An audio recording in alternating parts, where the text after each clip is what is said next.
ಒಂದು ವಿಡಿಯೋದಲ್ಲಿ ಉತ್ಪಾದನಾ ಸಾಧ್ಯತೆ ಗಡಿಯನ್ನು ಸಂಕ್ಷಿಪ್ತವಾಗಿ ವಿವರಿಸಿ ಅನ್ನುವಂಥ ದ್ವಿತೀಯ PUC ಅರ್ಥಶಾಸ್ತ್ರ 4 ಅಂಕದ ಬಹು ನಿರೀಕ್ಷಿತ ಫಿಕ್ಸ್ ಪ್ರಶ್ನೆಯನ್ನು ನಾನು ಇಲ್ಲಿ ಚರ್ಚೆ ಮಾಡ್ತಾ ಇದ್ದೇನೆ.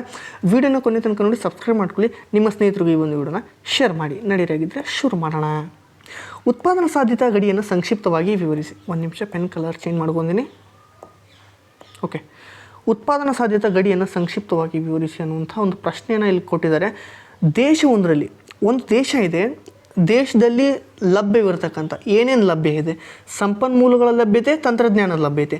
ನೋಡಿ, ಒಂದು ದೇಶದಲ್ಲಿ ಲಭ್ಯವಿರತಕ್ಕಂಥ ಸಂಪನ್ಮೂಲಗಳು, ತಂತ್ರಜ್ಞಾನಗಳು ಎರಡರ ಸಹಾಯದಿಂದ ಉತ್ಪಾದಿಸಲು ಸಾಧ್ಯವಿರತಕ್ಕಂಥ ಉತ್ಪಾದನಾ ಸಾಧ್ಯತೆಯನ್ನು ತೋರಿಸುವ ರೇಖೆ.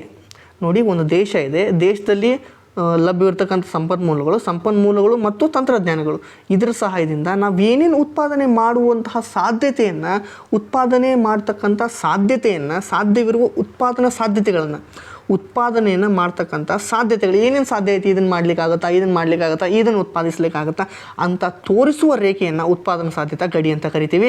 ಒಂದು ಸಲ ಉತ್ಪಾದನಾ ಸಾಧ್ಯತಾ ಗಡಿ ಅಂತಂದರೆ ನಿಮ್ಗೆ ಅರ್ಥ ಆಯಿತು ಅಂತ ಭಾವಿಸ್ತೀನಿ. ಅದರದ್ದು ಇದನ್ನು ನೋಡ್ಕೊಂಡು ಬಂದ್ಬಿಡೋಣ. ಲಭ್ಯವಿರ್ತಕ್ಕಂಥ ಸಂಪನ್ಮೂಲಗಳು ಮತ್ತು ತಂತ್ರಜ್ಞಾನದ ಸಹಾಯದಿಂದ ಉತ್ಪಾದಿಸಲು ಸಾಧ್ಯವಿರುವ ಉತ್ಪಾದನಾ ಸಾಧ್ಯತೆಗಳನ್ನು ತೋರಿಸುವ ರೇಖೆಯನ್ನು ನಾವು ಉತ್ಪಾದನಾ ಸಾಧ್ಯತಾ ಗಡಿ ಅಂತ ಕರಿತೀವಿ. ಹಾಗಾಗಿ ಮಾನವನ ಬಳಕೆಗಳು ಅಪರಿಮಿತ, ಹೌದಲ್ವಾ? ಬೈಕ್ಗಳನ್ನು ತೃಪ್ತಿಪಡಿಸಲು ಲಭ್ಯವಿರತಕ್ಕಂಥ ಸಂಪನ್ಮೂಲಗಳು ಮಿತವಾಗಿವೆ. ಕಾರಣ, ಸಂಪನ್ಮೂಲಗಳನ್ನು ದಕ್ಷವಾಗಿ ನಾವು ಬಳಸ್ಕೊಳ್ಬೇಕು. ಸಂಪನ್ಮೂಲಗಳು ಮಿತವಾಗಿದೆ, ಕಡಿಮೆ ಇದೆ. ಎಲ್ಲ ಸರಕುಗಳು ನಮಗೆ ಬೇಕಾದಷ್ಟು ಪ್ರಮಾಣದಲ್ಲಿ ಉತ್ಪಾದನೆ ಮಾಡಲು ಸಾಧ್ಯವಾಗುವುದಿಲ್ಲ. ಒಂದು ಬುಕ್ಕನ್ನು ಜಾಸ್ತಿ ಉತ್ಪಾದನೆ ಮಾಡಬೇಕಂದ್ರೆ ಪೆನ್ನನ್ನು ಸ್ವಲ್ಪ ಕಡಿಮೆ ಪ್ರಮಾಣದಲ್ಲಿ ಉತ್ಪಾದನೆ ಮಾಡಬೇಕಾಗುತ್ತೆ. ಈ ರೀತಿ ಇರ್ತಕ್ಕಂಥದ್ದು. ಒಂದು ಸರಕನ್ನು ಹೆಚ್ಚಿಗೆ ಪ್ರಮಾಣದಲ್ಲಿ ಉತ್ಪಾದನೆ ಮಾಡಬೇಕಂದ್ರೆ ಇನ್ನೊಂದು ಸರಕಿನ ಪ್ರಮಾಣವನ್ನು ಕಡಿಮೆಗೊಳಿಸಬೇಕು. ನೋಡಿ, 10 ರೂಪಾಯಿನ ನಾವು ಚಾಕ್ಲೇಟನ್ನು 10 ಉತ್ಪಾದನೆ ಮಾಡಬೇಕಂತಂದರೆ 5 ರೂಪಾಯಿ ಚಾಕ್ಲೇಟನ್ನು ಸ್ವಲ್ಪ ಕಡಿಮೆ ಮಾಡಬೇಕಾಗುತ್ತೆ. ಅದಾದ ನಂತರ ಇದು ಯಾಕೆ ಅಂತಂದರೆ ಕೊರತೆಯ ಕಾರಣದಿಂದ ಅನಿವಾರ್ಯವಾಗಿದೆ. ಇಷ್ಟನ್ನು ನೆನಪಿಟ್ಕೊಳ್ಳಿ. ಲಭ್ಯವಿರ್ತಕ್ಕಂಥ ಕೊರತೆ ಸಂಪನ್ಮೂಲಗಳನ್ನು ಹಲವು ವಿವಿಧ ರೀತಿಯಲ್ಲಿ ಹಂಚಿಕೆ ಮಾಡುವ ಸಾಧ್ಯತೆಗಳಿವೆ. ಇಲ್ಲಿ ನೋಡಿ, ಕೊರತೆ ಸಂಪನ್ಮೂಲಗಳನ್ನು ಹಲವು ವಿವಿಧ ರೀತಿಯಲ್ಲಿ ನಾವು ಹಂಚಿಕೆ ಮಾಡ್ತಕ್ಕಂಥ ಸಾಧ್ಯತೆ ಇದೆ. ವಿವಿಧ ಸಂಯೋಜನೆಗಳನ್ನು ಪಡಿಬಹುದಾಗಿದೆ. ಇದಕ್ಕೆ ನಾವು ಉತ್ಪಾದನಾ ಸಾಧ್ಯತೆಗಳ ಗಣ ಅಂತ ಕರಿತೀವಿ.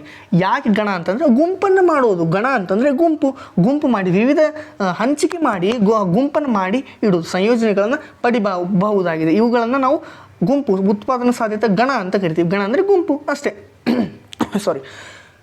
ಈ ಒಂದು ಉತ್ಪಾದನಾ ಸಾಧ್ಯತಾ ಗಡಿ ವಿಶ್ಲೇಷಣೆಯನ್ನು ಸುಲಭವಾಗಿ ಈ ಕೋಷ್ಟಕದ ಮೂಲಕ, ಹತ್ತಿ ಮತ್ತು ಧಾನ್ಯದ ಮೂಲಕ ನಾವು ಒಂದು ಉದಾಹರಣೆ ತಗೊಂಡು ನೋಡ್ಬೋದು. ಸಾಧ್ಯತೆಯನ್ನು ತೋರಿಸ್ತಕ್ಕಂಥದ್ದು ನೋಡೋಣ. ಆಗಿದ್ರೆ ಕರೆಕ್ಟಾಗಿ ನೋಡಿ.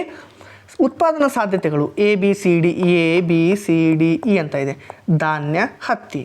ನೋಡಿ, ಹತ್ತಿಯನ್ನು 10 ಯೂನಿಟ್ಗಳಷ್ಟು ಉತ್ಪಾದನೆ ಮಾಡಬೇಕಂದ್ರೆ ಹತ್ತಿಯನ್ನು 10 ಯೂನಿಟ್ಗಳಷ್ಟು ಉತ್ಪಾದನೆ ಮಾಡಬೇಕಂದ್ರೆ ಧಾನ್ಯವನ್ನು ಏನು ಮಾಡಬೇಕು? ಧಾನ್ಯವನ್ನು ಉತ್ಪಾದನೆ ಮಾಡಲಿಕ್ಕೆ 0 ಆಗುತ್ತೆ. ಧಾನ್ಯ ಉತ್ಪಾದನೆ 0 ಯೂನಿಟ್ ಅಷ್ಟಾಗುತ್ತೆ. ಇಲ್ಲಿ ಹತ್ತಿಯನ್ನು 9% ಆದರೆ 1 ಯೂನಿಟ್ ಕೈ ಬಿಟ್ಟರೆ ನಮಗೆ ಧಾನ್ಯ ಸಿಗುತ್ತೆ. 1 ಯೂನಿಟ್ ಧಾನ್ಯ. 2 ಯೂನಿಟ್ ಧಾನ್ಯ ಉತ್ಪಾದನೆ ಮಾಡಬೇಕಂದ್ರೆ ಹತ್ತಿಯನ್ನು 7 ಯೂನಿಟ್ನಷ್ಟು ಮಾತ್ರ ಉತ್ಪಾದನೆ ಮಾಡೋದು ಸಾಧ್ಯ. ಇಲ್ಲಿ ಧಾನ್ಯವನ್ನು 3 ಯೂನಿಟ್ನಷ್ಟು ಉತ್ಪಾದನೆ ಮಾಡಿದರೆ 4 ಯೂನಿಟ್ ಹತ್ತಿಯಾಗಿ ಕಡಿಮೆ ಆಗುತ್ತೆ. ಅದೇ ರೀತಿ 4 ಪಟ್ಟು ನಾವು 4 ಯೂನಿಟ್ ಧಾನ್ಯವನ್ನು ಪಡಿಬೇಕಂತಂದರೆ ಹತ್ತಿ ಪೂರ್ತಿಯಾಗಿ ಸಂಪೂರ್ಣವಾಗಿ 0 ಆಗುತ್ತೆ. ಯಾಕೆ ಹೀಗಾಗುತ್ತೆ ಅಂದರೆ ಇಲ್ಲಿ ಇದೊಂದು ಸಾಧ್ಯತೆ. ಇದು ಯಾಕೆ ಅಂತಂದರೆ ಇದೊಂದು ಸಾಧ್ಯತೆ. 4% 4 ಯೂನಿಟ್ ಹತ್ತಿಯನ್ನು ಪಡಿಬೇಕಂತಂದರೆ ಇದನ್ನು ಕಂಪ್ಲೀಟಾಗಿ ಬಿಡಲೇಬೇಕು. ಅದೇ ರೀತಿ 10 ಯೂನಿಟ್ನನ್ನು ನಾವು 10 ಯೂನಿಟ್ ಹತ್ತಿಯನ್ನು ಬೆಳಿಬೇಕಂದ್ರೆ ಧಾನ್ಯವನ್ನು ಕಡಿಮೆ 0 ಪಾಯಿಂಟಲ್ಲಿ ನಾವು ತೊಗೋಬೇಕಾಗತ್ತೆ. ಯೂನಿಟಲ್ಲಿ ನೋಡ್ಬೋದು. ಇಲ್ಲಿ ನೋಡಿ, ಲಭ್ಯವಿರತಕ್ಕಂಥ ಎಲ್ಲ ಸಂಪನ್ಮೂಲಗಳನ್ನು ಧಾನ್ಯ ಉತ್ಪಾದನೆಯಲ್ಲಿ ಬಳಸಿದರೆ ಧಾನ್ಯದ ಗರಿಷ್ಠ ಪ್ರಮಾಣವು 4% ಯೂನಿಟ್ಗಳು ಮತ್ತು ಲಭ್ಯವಿರತಕ್ಕಂಥ ಎಲ್ಲ ಸಂಪನ್ಮೂಲಗಳನ್ನು ಹತ್ತಿ ಉತ್ಪಾದನೆಯಲ್ಲಿ ಬಳಸಿದರೆ 10 ಯೂನಿಟ್ಗಳಷ್ಟು ಉತ್ಪಾದನೆ ಮಾಡ್ಬೋದು. ಇನ್ನೊಂದು ಸಲ ಸಿಂಪಲಾಗಿ ಹೇಳ್ತೀನಿ, ಎಲ್ಲ ಸಂಪನ್ಮೂಲಗಳು, ತಂತ್ರಜ್ಞಾನ ಎಲ್ಲವನ್ನು ಕರೆಕ್ಟಾಗಿ ನಾವು ಒಂದೇ ಧಾನ್ಯಕ್ಕೋಸ್ಕರ ಧಾನ್ಯವನ್ನೇ ಉತ್ಪಾದನೆ ಮಾಡಿದರೆ ಇಲ್ಲಿ ನಾವು 4 ಯೂನಿಟ್ನಷ್ಟು ಧಾನ್ಯವನ್ನು ಉತ್ಪಾದನೆ ಮಾಡ್ಬೋದು. ಅದಕ್ಕೋಸ್ಕರ ಕೇವಲ ಹತ್ತಿಯನ್ನಷ್ಟೇ ಉತ್ಪಾದನೆ ಮಾಡಬೇಕಂತಂದರೆ ಸಂಪನ್ಮೂಲ ಮತ್ತು ಎಲ್ಲ ತಂತ್ರಜ್ಞಾನವನ್ನು ಹಾಕಿ ಉತ್ಪಾದನೆ ಮಾಡಿದರೆ 10 ಯೂನಿಟ್ನಷ್ಟು ನಾವು ಹತ್ತಿಯನ್ನು ಮಾತ್ರ ಉತ್ಪಾದನೆ ಮಾಡ್ಬೋದು. ಆದರೆ ಧಾನ್ಯವನ್ನು ಮಾಡಲಿಕ್ಕೆ ಆಗೋದಿಲ್ಲ. ಇಲ್ಲಿ ಧಾನ್ಯವನ್ನು ಮಾಡಿದರೆ ಇಲ್ಲಿ ಹತ್ತಿಯನ್ನು ಮಾಡಲಿಕ್ಕೆ ಆಗೋದಿಲ್ಲ. ಇಷ್ಟನ್ನು ನೆನ್ಪಿಟ್ಕೊಳ್ಳಿ.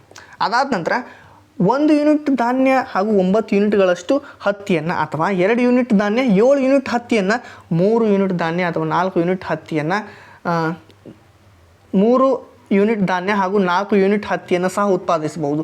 ಹಾಗೂ ಇದಲ್ಲದೆ ಇನ್ನಿತರೆ ಸಾಧ್ಯತೆಗಳು ಇರ್ತಕ್ಕಂಥದ್ದು ಸಾಧ್ಯತೆ ಇದೆ ಅಂತ ನಾವು ಈ ಒಂದು ರೇಖಾಚಿತ್ರದಲ್ಲಿ ನಾವು ನೋಡ್ಬೋದು.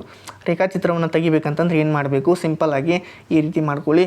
ಈ ರೀತಿ ಒಂದು ಚಿತ್ರವನ್ನು ರೇಖೆಯನ್ನು ಬರ್ಕೊಂಡು 1 2 ಇಲ್ಲಿ ಎ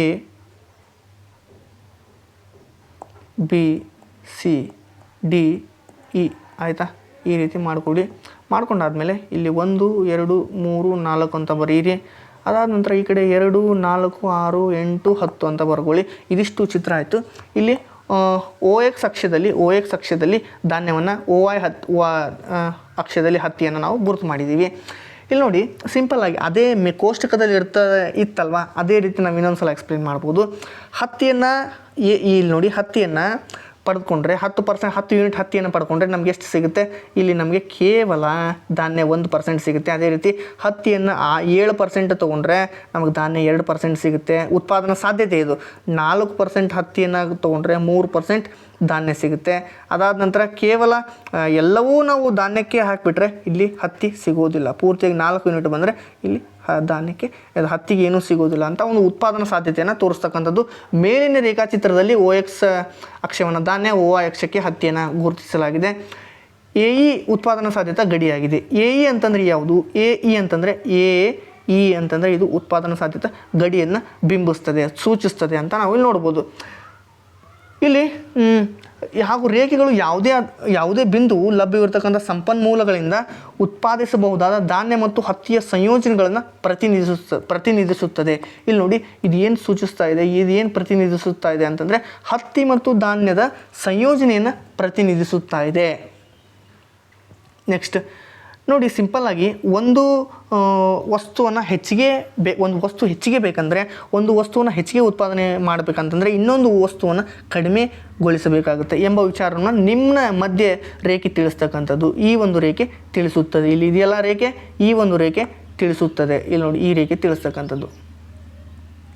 ಹಾಗಾಗಿ ನೆಕ್ಸ್ಟ್ ನೋಡೋದಾದರೆ ಇಲ್ಲಿ ನಿಮ್ನ ಮಧ್ಯೆ ಹೀಗಾಗಿ ಒಂದು ಸರಕನ್ನು ಅಧಿಕ ಪ್ರಮಾಣದಲ್ಲಿ ಬೇಕಂದರೆ ಈ ಇನ್ನೊಂದು ಸರಕನ್ನು ನಾವು ಕಡಿಮೆ ಬಿಟ್ಟುಕೊಡಬೇಕಾಗುತ್ತೆ. ಇದಕ್ಕೆ ನಾವು ಹೆಚ್ಚುವರಿ ಘಟಕದ ಸದಾವಕಾಶ ವೆಚ್ಚ ಅಂತ ಕರಿತೀವಿ. ಇದಿಷ್ಟು ಈ ಒಂದು ವಿಡಿಯೋದಲ್ಲಿ ಅರ್ಥ ಆಗಿದೆ ಅಂತ ಭಾವಿಸ್ತಾ ಇದ್ದೇನೆ. ಮತ್ತೆ ನೆಕ್ಸ್ಟ್ ಇನ್ನೊಂದು ಕ್ಲಾಸಲ್ಲಿ ಹೇಳ್ತಾ ಇದ್ದೇನೆ. ಧನ್ಯವಾದ ಸ್ನೇಹಿತರೆ.